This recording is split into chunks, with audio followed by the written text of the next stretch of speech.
A real American hero. Hey, it's Dave Salvadore. Welcome back to Blueline Design, where today I'm going to show you my process for doing character concept art. Character concept art. Try saying that 3 times. Many times clients will hire me to come up with some interesting or dynamic poses for characters that they already have or toys that they already have to be used on the package. So today I am going to take an 80s throwback favorite toy of mine, G.I. Joe. The video is going to be split into 2 parts. The first part is just going to be a time lapse of me sketching the rough pencils. The second part is going to be slower, and I'm going to show you the inking process with some information to keep you well balanced as an artist. So the first part is just going to be music and drawing. Second part is going to be inking and rambling. If you want to skip either of those parts, you can do that in the link below. And enjoy watching the video.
So once I finished the sketch in the digital, once I finished the sketch digitally, I converted it into a Blueline and printed it out on a piece of 11x17 Bristol board, which is this is actual comic book paper, perfect for inking, and we're gonna get right into that now.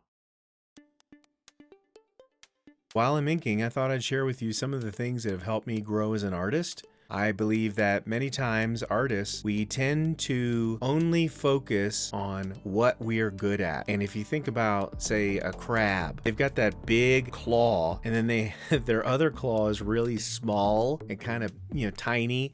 And while each of them has its purpose, they're obviously lopsided. I think as artists, we can fall into that same thing. We only work on what we're good at, and then we become lopsided in our abilities. So here are 5 things that I've practiced to help me grow as an artist and not be lopsided. Number 1 thing, try new mediums. Trying different things that you've never worked with before. Oils and pastels and watercolor. There are so many new things that you can try out. If you are somebody that works with traditional mediums and you are scared or you don't want to invest in doing digital, I would suggest starting to learn some digital stuff. Get an iPad. You can download Procreate and start dabbling with that. The point is that you want to try new mediums so that you can grow and become stronger overall. Number 2, try mediums that are unforgiving. For example, you're watching me use a medium right now that I find is very unforgiving and very difficult for me to use, which is inking. Inking is something that I have always struggled with. That's exactly why I'm trying to use it.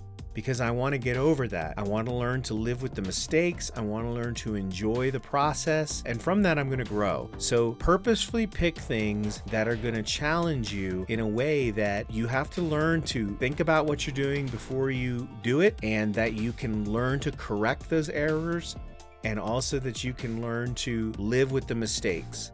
Here's number 3, try sculpting.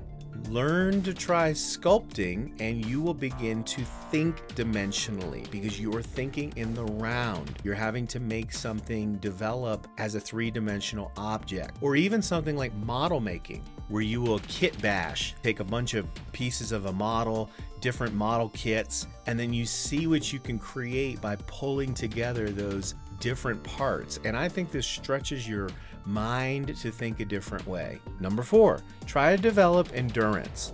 At the end of the day, I am hired many times not because I'm the best artist, but because I can get the job done and meet timelines and deadlines. This is something that I think is very important. If you are somebody that struggles with getting distracted, and you cannot pull long stretches of time in drawing, it's something that you really need to develop, is the endurance. There are many jobs where I have to work 8, 10, or 12 hours a day, 5, 6 days. Sometimes even I've worked multiple weeks in a row with no break, because the projects just did not allow a break in time. And so that's one of those things that you have to develop, that endurance, so that you can then develop a career in art.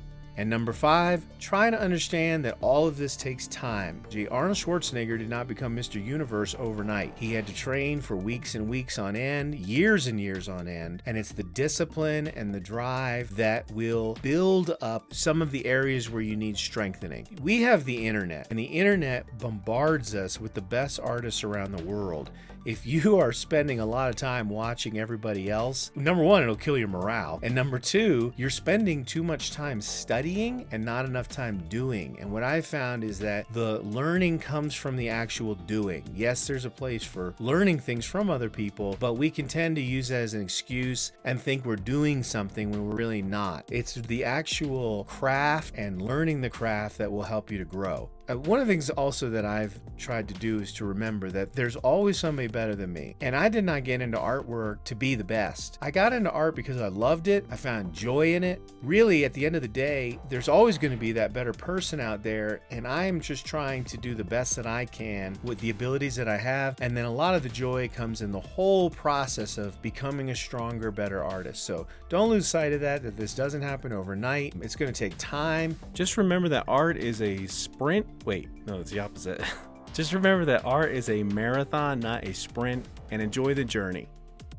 So I hope you liked that video. Let me know in the comment section below if you want me to do another G.I. Joe drawing, or if you'd like me to color the spirit drawing. Either way, I'm gonna come out with a new video. If you wouldn't mind hitting the subscribe button, it'd really help me out. And until then, keep drawing and keep designing.